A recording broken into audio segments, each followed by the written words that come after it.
ശത്രുവിനെ മര്യാദ പഠിപ്പിക്കാൻ രാമനാഥനെ കാര്യസ്ഥനായിട്ട് നിയമിച്ചിരിക്കുന്നു പോലും. അവനെന്തുണ്ടാക്കാനാ? ആ കിഴവനെയാന്ന് തല്ലിയപ്പോ അവന്റെ മോന്തക്കിട്ട് വന്ന് പിടയ്ക്കാൻ എന്റെ കൈ തരിച്ചതാ. പക്ഷെ എന്ത് ചെയ്യാം, രാമനാഥൻ ആ തരിപ്പ് തീർത്ത് കളഞ്ഞു. കുട്ടാ, നീ എണ്ണ അളന്നാ മതി. കൂടെ കൂടെയുള്ള നിന്റെ ഈ എണ്ണയിടയിൽ വേണ്ട കേട്ടോ. ഓ, കൊറേ അനന്തരവന്മാരും സംബന്ധക്കാരും നിങ്ങളുടെയൊക്കെ പിടിപ്പുകൾ കൊണ്ട് ആ തറവാടിൽ ഈ തോന്നിയാസമൊക്കെ നടക്കുന്നത്. പകലന്തിയോളം മാട് പോലെ പണിയെടുക്കും. ശമ്പളവുമില്ല, അഭിപ്രായ സ്വാതന്ത്ര്യവുമില്ല. നാണമില്ലേ നിങ്ങൾക്ക്? കൈ നാണിക്കാനെന്തിരിക്കണു? കൗബീനം ചുറ്റിട്ടുണ്ട്. എന്നോടൊന്നും പറഞ്ഞിട്ട് കാര്യമെന്നറിയാം. കാര്യസ്ഥനെ നിയമിച്ചിരിക്കുന്നു. കാര്യസ്ഥനാകാനുള്ള യോഗ്യത എനിക്കില്ലേ? എന്താ മാധവന്റെ അഭിപ്രായം? എനിക്ക് പ്രത്യേകിച്ച് അഭിപ്രായമൊന്നുമില്ല. ആ, സദാശിവം നേർക്കോ? ഓ, ഞാൻ ഇതുപോലൊക്കെ തന്നെ കഴിഞ്ഞോളാവേ. ആ, ശ്രീധരനൊന്നും പറയാനില്ലേ? ഛന്നന്മാര്. അത് വെറുതെ. അതെ, തറവാട് നിറയെ കുട്ടികളുണ്ടല്ലോ. അച്ഛാ, ഈ ശത്രുങ്ങൾ എന്താ പറയണേ? ശത്രു അല്ലേ മോനെ, ശത്രുത ഉണ്ടാക്കാനല്ലേ നോക്കൂ. മോൻ വേഗം കുളിച്ചു കയറ്. ആ, അളിയനെ കാത്തിരിക്കുകയായിരുന്നു. വിവരങ്ങളൊക്കെ അറിഞ്ഞില്ലേ? അറിഞ്ഞു. എന്നെ കാര്യസ്ഥനാക്കണ്ട. അളിയനല്ലേ തറവാടിലെ മൂത്ത അനന്തരവൻ. അളിയൻ എന്താ തടിപിടിക്കില്ലേ? ബുദ്ധിയില്ലേ? വൈഭവമില്ലേ? അളിയനുള്ളപ്പോ മേൽനോട്ടത്തിന് പുറത്തുനിന്ന് ഒരാളെ ആവശ്യമുണ്ടോന്നാ ഞാൻ ചോദിക്കുന്നത്. കാര്യം കഴുത പറഞ്ഞാലും കേക്കണല്ലോ. ശത്രുവേട്ടൻ പറഞ്ഞത് കാര്യാ. എന്നെ കുറച്ചുകൂടി ആവാലേ? ആവാം. ശത്രുളിയം പറയുന്നതിലും അല്പം കാര്യമൊക്കെ ഉണ്ട്. കാര്യമുണ്ട്, പക്ഷെ ഇത് വല്യമ്മാമയോട് പറയാൻ ആർക്കാ ധൈര്യം? എനിക്ക് ധൈര്യമുണ്ട്, ഞാൻ പറയാം. വേണ്ട, വല്യമ്മാമയുടെ അടുത്ത് നമ്മളിപ്പോ നേരിട്ട് പോണ്ട. പ്രശ്നം നമുക്ക് അമ്മയുടെ മുമ്പിൽ അവതരിപ്പിക്കാം.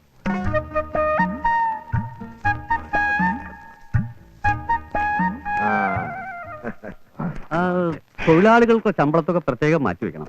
അഡീഷണൽ ആയിട്ട് എന്തെങ്കിലും വന്നാലും അതിന് വകുത്തുണ്ടാവണം. രാമനാഥനോട് പ്രത്യേകിച്ച് പറയേണ്ട കാര്യമില്ലല്ലോ. അയ്യോ, അടുക്കള ചെലവിനുള്ള തുക.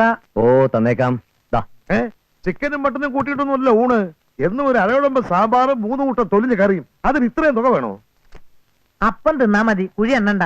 കുട്ടാ, ഞാൻ ഒരു കാര്യം പറഞ്ഞേക്കാം. എനിക്ക് വല്ലപ്പോഴും ഇത്തിരി ചിക്കൻ ഇല്ലാതെ പറ്റില്ല. അൽശേഷൻ ഇറച്ചി വാങ്ങുന്ന കാര്യം പരിഗണനയിലുണ്ട്. കൂട്ടത്തിൽ മാഷ കാര്യം പരിഗണിക്കാം. കുറച്ച് പണം വേണ്ടി വരും. വെളിച്ചെണ്ണ മില്ലിലെ മെഷീൻ കേടായിരിക്കുക. ടെക്നീഷ്യന്മാര് കോഴിക്കോട് എത്തും. ഏർപ്പാടാക്കിയിട്ടുണ്ട്. മെഷീൻ കേടായതാണോ കേടാക്കിയതാണോ? എന്തായാലും അതിന്റെ പേരിലും കുറെ വെട്ടി വീഴാമല്ലോ. ഹലോ, ആ രേസ് ഇങ്ങോട്ട് വെച്ചേട്ടാ. ഞാനും ഒന്ന് നോക്കട്ടെ. ഇവിടെ എത്ര പണം വരവുണ്ട്, ഏതെല്ലാം മാർഗത്തിലൂടെ വരുന്നു, എത്ര ചോർച്ചയുണ്ട്, ഒക്കെ എനിക്കൊന്നും അറിയണല്ലോ. ഒക്കെ അറിയേണ്ടവരറിഞ്ഞാ മതി. രാമനാഥ, എന്നെ കൊണ്ട് ഒരു ശല്യവും തനിക്കുണ്ടാവില്ല. പിന്നെ സത്യം പറയാലോ, ശീലിച്ചു വന്ന ചിട്ടകളിൽ നിന്നും പെട്ടെന്ന് വിട്ടുമാറാനൊരു ബുദ്ധിമുട്ട്. വല്ലപ്പോഴും ഓരോ സിഗരറ്റ്, 2 സ്മോള്, കുറച്ച് ചിക്കൻ, ഇതിനൊക്കെ പണം വേണമല്ലോ. അത് വേണം. വൗച്ചർ എഴുതി പണം കൊടുക്കാൻ വകുപ്പുണ്ടല്ലോ. 250 രൂപ രാമനാഥൻ എനിക്ക് തന്നാൽ 500 റുപ്യയുടെ വൗച്ചർ എഴുതി ഞാൻ ഒപ്പിട്ട് അങ്ങോട്ട് തരാം. എങ്ങനെയുണ്ട്? അതായത് 50-50. ഇലയ്ക്കും മുള്ളിലും കേടില്ലാതെ ഒരു അഡ്ജസ്റ്റ്മെന്റ്. പട്ടാളത്തിൽ നിന്ന് ഇങ്ങോട്ട് പോരണ്ടായിരുന്നു, നേരെ ഡൽഹിയിലോട്ട് പോയാ മതിയായിരുന്നു. രാജ്യം ഭരിക്കാൻ പറ്റിയ തലച്ചോറ്. സാറേ എഴുന്നേക്കണം, എഴുന്നേക്കണം സാറേ. പിന്നെ തോളിലിരുന്നുകൊണ്ട് ചെവി അടിക്കുന്ന അഡ്ജസ്റ്റ്മെന്റ് ഇവിടെ നടക്കില്ല. നയാ പൈസ കിട്ടുമെന്ന് കരുതണ്ട.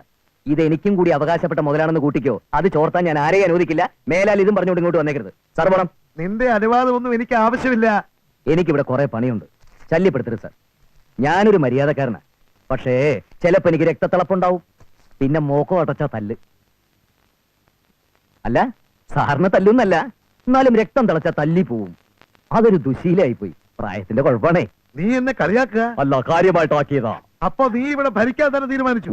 മറിച്ചിടരുത്, കാലാവധി പൂർത്തിയാക്കും വരെ. പൂർത്തിയാക്കില്ലടാ, ഈ ശത്രുവാ പറയുന്നത്. നിന്നെ ഇവിടെ വാഴാൻ ഞാൻ അനുവദിക്കില്ല. പിന്നെ അന്ന് ശങ്കുമാവനെ തല്ലിയ വകയിൽ ഒരു കടം ബാക്കിയുണ്ട്. അത് ഞാൻ സമയമാകുമ്പോ തന്നോളാം. നമുക്കൊരു കാര്യം അങ്ങോട്ട് ബോധിപ്പിക്കാനുണ്ട്. കേൾക്കട്ടെ. രാത്രിയിലെ കഞ്ഞിക്ക് പകരം ചപ്പാത്തി മതി എന്നൊരു അഭിപ്രായം പൊന്തി വന്നിട്ടുണ്ട്. നോമതിനെ ശക്തമായിട്ട് അങ്ങോട്ട് എതിർക്കണു. രാവിലെ നല്ല ശ്വാദനയ്ക്ക് കഞ്ഞി തന്നെയാ കേവം. താനവിടെ ഇരിക്കണോ കഞ്ഞി നമ്പൂരി? ഒരു അഭിപ്രായം പറയാച്ചാ. മനുഷ്യനെ നാണം കെടുത്താൻ മിണ്ടാതിരിക്കുന്നുണ്ടോ അവിടെ? തുടങ്ങിയോ? ഇപ്രാവശ്യം ലോഡ് എത്തിയില്ലോ. എന്ത് പറ്റിയ നമ്മളെ ശങ്കരൻകുട്ടിക്കും കൂട്ടിരിക്കും? ബീരാൻകുട്ടിക്ക, പിന്നെ ഒരു മിനിറ്റ്, ഇതെന്താണ്ടത്? കളിമണ്ണ് ഉരുട്ടിയതാ. എന്റെ തലയിലെ കളിമണ്ണൊന്നും അല്ലല്ലോ, നല്ല അസല് കളിമണ്ണല്ലേ?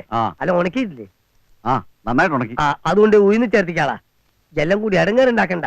10 കിലോ ഉയിന്നിന് 1 കിലോ എന്നുള്ള കണക്ക് ചേർത്താ മതി. കള്ളക്കച്ചവടം നമുക്കില്ലല്ലോ. അല്ല, പൂയി മണൽ വന്നില്ലേ? പറഞ്ഞോണ്ട്. എന്താണ്ട് ഇതൊക്കെ എത്ര ഡിലേ? പൂയി മണൽ വന്നിട്ട് വേണ്ടേ പഞ്ചായത്താക്കി നമുക്ക് ഇവിടുന്ന് ലോഡ് അയക്കാൻ? ആ പോയിക്കോ. ആ പിന്നെ ആ മുളക് പൊടിയിൽ ചെങ്കൽപ്പൊടി ചേർത്തിട്ട് ഞാൻ വന്നിട്ട് മതി കേട്ടോ. ആ കുറെ എണ്ണ ഉണ്ട്, ഒരു വിവരവും ഇല്ല. അരി ചേർത്തന്നെ പരിപ്പ് ചേർത്തു, പരിപ്പ് ചേർത്തന്നെ പഞ്ചാര ചേർത്തു, എന്നിട്ട് അവസാനം മായം ചേർത്തെന്നുള്ള ചീത്തപ്പേര് അമ്മക്കും. അല്ല മുതലാളി, ഉഴുന്നിലെ അരിയിലേക്ക് എന്താ ചേർക്കണെന്ന് മനസ്സിലായി. നാളികേരത്തിൽ എന്താ ചേർക്കണേ? ക്രിക്കറ്റ് ബോളോ അല്ല ടെന്നീസോ? അതൊന്നും എന്നോട് പറയാൻ പറ്റൂല, അതൊക്കെ നമ്മള് ട്രേഡ് സീക്രട്ടാ. അല്ല ആരാണപ്പൊ ഈ പുതിയ ആള്? ഹ, ഇതാണ് പയ്യാരത്തെ പുതിയ കാര്യസ്ഥൻ. ആ സാധനങ്ങൾ എത്ര വേണമെങ്കിലും കൊണ്ടുവന്നോളി, അതിപ്പോ ഇന്നതൊന്നുമില്ല. ഇനി വാഴക്കൊലാണെങ്കിലും ബീരാൻകുട്ടി എടുക്കും. വാഴക്കൊല്ലിൽ എന്താ ചേർക്കാ? വാഴക്കൊല അല്ല എന്റെ തല. അപ്പൊ കാര്യസ്ഥര് മാസം ലോഡ് ഇറക്കുന്നില്ലേ? പകുതി വിലയെ തരുന്നുള്ളൂ എന്നൊരു പരാതിയുണ്ടേ. അരിയും നാളികേരവും വെളിച്ചെണ്ണയൊക്കെ പയ്യാരത്തിന് മൊത്തമായിട്ട് ഇറക്കി തരാം, പക്ഷെ ന്യായമായ വില കിട്ടണം. ഈയാണ് ശരിക്കും കാര്യസ്ഥൻ. ബീരാൻകുട്ടി എടുത്തോളാം. എന്നാ കച്ചവടം പത്മനാഭൻ നായർ നേരിട്ട് നടത്തും. അല്ല പത്മനാഭൻ നായരോ? ആ. മൂപ്പരെ നമ്മൾ കണ്ടിട്ടില്ലെങ്കിലും അവിടെ ഒരു തരികിടി നടക്കൂല എന്ന് കേട്ടിട്ടുണ്ട്. ആ, പത്മനാഭൻ നായരിലെ ഞങ്ങൾ ഇങ്ങോട്ട് അയച്ചത് വീരാൻകുട്ടിക്കോട് തറവാട്ടിലോട് ചെല്ലാനും പറഞ്ഞു. അല്ല അതിപ്പോ എന്തിനാണ്? ഇനി ഒരു വർഷത്തേക്ക് എല്ലാം കൂടി മൊത്തമായിട്ട് ചാർത്തി കൊടുക്കാനിരിക്കുകയല്ലേ മൂപ്പര്. ഇക്കാക്ക് വേണോ? വേണമെന്നോ? ഇന്റെ മമ്പർത്തെ തങ്ങളെ അപ്പൊ ഒരു നേർച്ച വലിച്ച്. അല്ല എപ്പോഴാ നമ്മള് വരണ്ടേ? ആ, അടുത്ത ഞായറാഴ്ച രാവിലെ കൃത്യം 10 മണിക്ക്. തീർച്ചയായിട്ടും വരണേ, മൊത്തത്തിൽ എടുത്തിട്ട് അങ്ങോട്ട് ചാർത്തി തരാം. അല്ലെങ്കിൽ എനിക്ക് രണ്ട് സമയം നല്ലതാ, ഞാൻ വരും. ആ.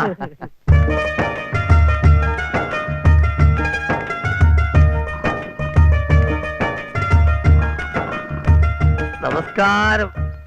നമ്മൾ ബീരാൻകുട്ടിയാ. നിങ്ങളെ പറ്റി ഒരുപാട് കേട്ടിട്ടുണ്ട്. കോടി പുണ്യം ചെയ്ത ആളല്ലേ. നിങ്ങളെ കാണാൻ കൂടിയത് തന്നെ നമ്മളെ മഹാഭാഗ്യ. അങ്ങോട്ടിരിക്കുക. ഓ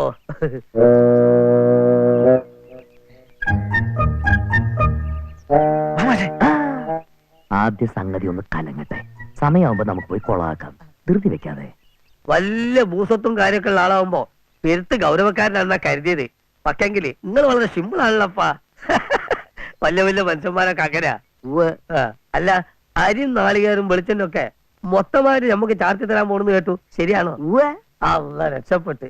നമ്മള് നേരെ വട്ടത്തിൽ ഒരു ഹോൾസെയിൽ ബിസിനസ് ആണേ. നിങ്ങൾ നമ്മളെ പറ്റി കേട്ടിട്ടുണ്ടാവും. ആട്ടെ, എന്താ നിങ്ങൾ നമ്മളെ പറ്റി കേട്ട്? എല്ലാം മായ. പടച്ചോനെ, അപ്പൊ നിങ്ങൾ പറഞ്ഞു നമ്മള് മായം ചേർക്കല്. പക്ഷെ ഒക്കെ ഒരു നേരെ വട്ടത്തിലേ ഉള്ളൂ കേട്ടോ.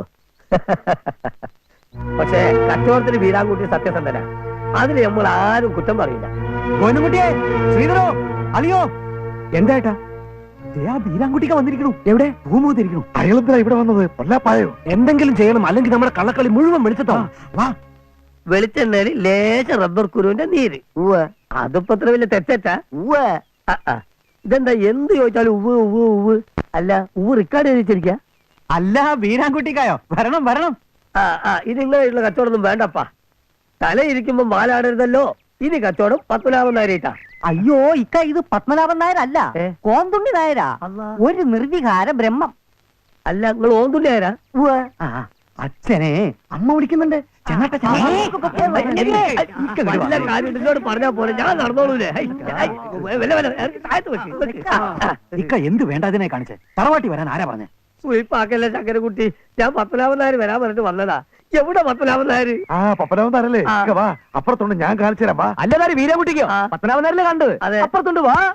ഇവൻ പറയണത് കേക്കണ്ട. പത്മനാഭൻ നായർ അപ്പുറത്താ, നമുക്ക് അങ്ങോട്ട് പോവാം. ഇതൊരു പൊല്ലാപ്പായല്ലോ.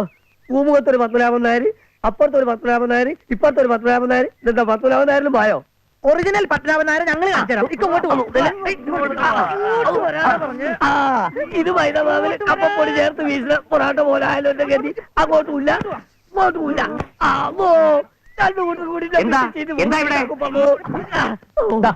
ഇതാണ് സാക്ഷാൽ പത്മനാഭൻ നായർ. എന്താ പറയണ്ടെന്ന് വെച്ചാൽ അങ്ങോട്ട് പറയാ. അതെയോ?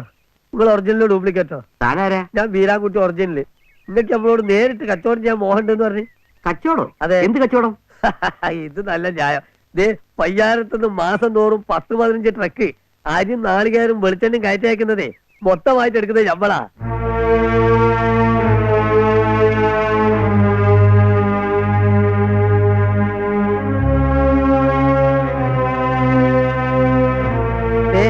ഈ നിൽക്കുന്ന നിങ്ങളെ കുട്ടികൾ തന്നെയാണ് നമുക്ക് സാധനം കൊണ്ടു തരുന്നത്. അത് ശരി. അപ്പൊ ഇതുവരെ സാധനങ്ങൾ കട്ടിട്ടാണ് എനിക്ക് കൊണ്ടുപോയി തന്നതല്ലേ? സ്വന്തം വീട്ടിൽ നിന്ന് കക്കേ. പയ്യാരത്തെ തറവാട്ടിനെ പറ്റി നമ്മൾ അങ്ങനെയല്ല കേട്ടത്. അതെ, ഇനി ഇവിടുന്ന് അങ്ങോട്ട് കച്ചവടം നമ്മൾ നേരിട്ടാവാം. കാരണവരിരുന്നത് കണ്ടില്ലേ? അതെന്താ? ഇരുന്നാ പിന്നെ കച്ചവടത്തിന് താല്പര്യമില്ലെന്നർത്ഥം. അപ്പൊ എന്നെ വിളിച്ചു വരുത്തിയതോ? അപ്പൊ നിൽക്കുമായിരുന്നില്ലേ? ചേടാ, അതെന്താ ഒരാളോട് എന്ത് വെച്ചാലും ഉവ്വ് ഉവ്വ് ഉവ്വ്, വേറെ ആളോട് എടുത്ത് എന്താ കുഴപ്പം? അല്ല തറവാട്ടിന് എന്തെങ്കിലും കുഴപ്പമുണ്ടോ? കുഴപ്പമുണ്ട്, തടി കേടാക്കാതെ സ്ഥലം ഒഴിവാക്ക്. അങ്ങനെ അങ്ങോട്ട് പോയാലോ? കുട്ട ഈ കേസ് ഏറ്റെടുക്കും മോനെ. ഇത് വരാൻ പറഞ്ഞില്ലേ?